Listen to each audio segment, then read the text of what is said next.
Hello and welcome to the History of Stargate. Today's episode we're going to cover Lieutenant Colonel Paul Davis. This is Omega Rodin coming at you, and here we go. Lieutenant Colonel Paul Davis is a man that goes by the book, for which he is respected by his fellow workers. As a liaison between the Stargate Command and the Pentagon, he is often seen at SGC helping Stargate Command when they come into a disagreement with other nations on Earth and other portions of the United States military and U.S. government. In 1998, Major Davis served as the President's messenger to Stargate Command when they lost contact to the facility. He escorted Major General George S. Hammond to his airplane in Washington, D.C.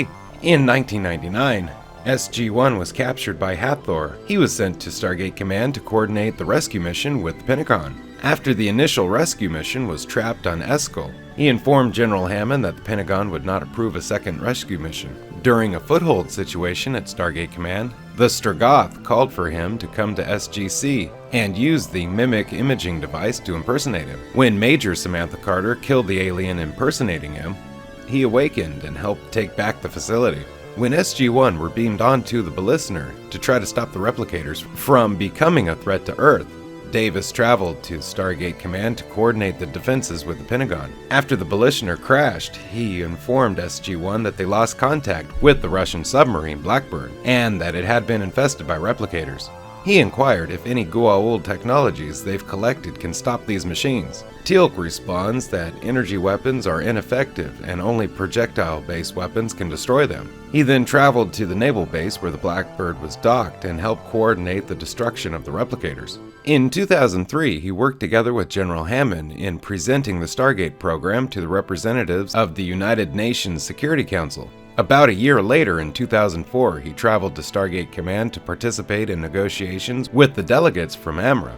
Later, he and Colonel Albert Reynolds befriended Brigadier General Jack O'Neill on possible rescue plans to free SG-1 from Baal using the symbiote poison.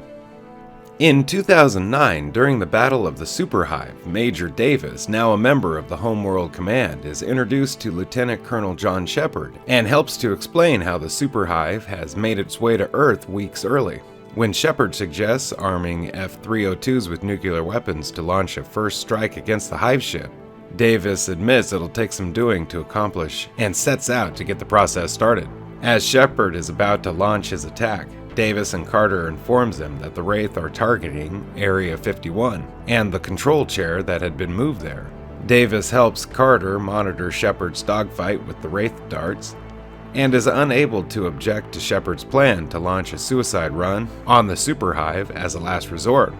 As the Hive ship scans the planet and then powers weapons, Davis reports on it to Carter and signals to her that they don't have 10 minutes, when Shepard tells her the amount of time they need. After Shepard destroys the Hive ship with his nuke, Davis expectedly reports that the Hive ship had been destroyed, and is greatly worried when they lose contact with Atlantis.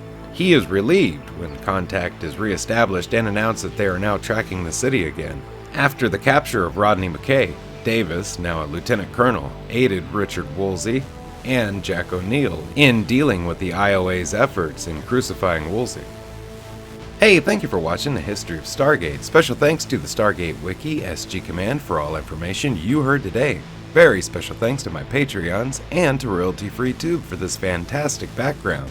Don't forget to like, share, subscribe, leave a comment. These things really help the channel grow. Thank you, and have a great day. Bye-bye.